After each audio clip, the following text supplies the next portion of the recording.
നമ്മളിപ്പോൾ ട്രാവൽ ചെയ്യുന്നത് മറൈൻ ഡ്രൈവിൽ നിന്ന് ഫോർട്ട് കൊച്ചിയിലോട്ടാട്ടോ. ഒരു ബോട്ടിൽ ഒരു കുഞ്ഞ് ട്രാവലിംഗ് ആണ്.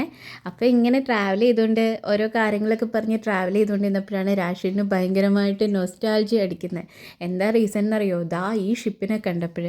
എന്തുവാന്ന് വെച്ച് കഴിഞ്ഞാൽ കുറേ കല്യാണത്തിനൊക്കെ ഒരുപാട് കാലം മുന്നേ കുറേ നാൾ, അതായത് എറൗണ്ട് ഒരു 4 ഇയേഴ്സ് ലക്ഷദ്വീപിൽ വർക്ക് ചെയ്തിട്ടുണ്ടായിരുന്നേ. അപ്പം അങ്ങോട്ടേക്കുള്ള റെഗുലർ ട്രാൻസ്പോർട്ടേഷൻ ഈ ഷിപ്പിൽ തന്നെ ആയിരിക്കുമല്ലോ. അപ്പം അതുകൊണ്ട് ആ ഒരു പഴയ നൊസ്റ്റാൾജിക് മെമ്മറീസൊക്കെ പറയുമായിരുന്നേ. അന്ന് കൂടുതലായിട്ട് ടിപ്പു സുൽത്താനും ബാരസീമ ഷിപ്പിലൊക്കെ ആയിരുന്നേ ട്രാവൽ ചെയ്തിട്ടുണ്ടായിരുന്നത്. അപ്പം അന്നത്തെ ഒരു രീതി വെച്ചിട്ട് തന്നെ അവരുടെ ഔട്ട്ലുക്ക് നല്ല കിടിലമായിരുന്നു എന്നാണ് കേട്ടിട്ടുള്ളത്. പിന്നെ ഔട്ട്ലുക്ക് മാത്രമല്ല, ആംബിയൻസ് ആണെങ്കിലും നല്ല രീതിയിൽ നല്ല ഒരു ട്രാൻസ്പോർട്ടേഷൻ ആയിരുന്നു ആ ഷിപ്പിൽ ട്രാവൽ ചെയ്യുന്നതെന്നും പറഞ്ഞു കേട്ടിട്ടുണ്ട് കേട്ടോ.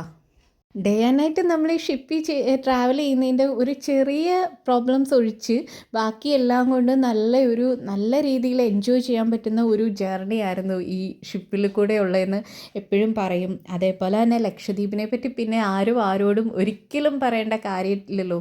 അത്രയ്ക്കും ബ്യൂട്ടിഫുൾ ആയിട്ടുള്ള ഒരു പ്ലേസ് ആണല്ലോ. നമ്മൾ ഓൾമോസ്റ്റ് ഫിലിംസിലും ഒക്കെ കണ്ടിട്ടുണ്ടല്ലോ. നല്ല ക്യൂട്ടല്ലേ.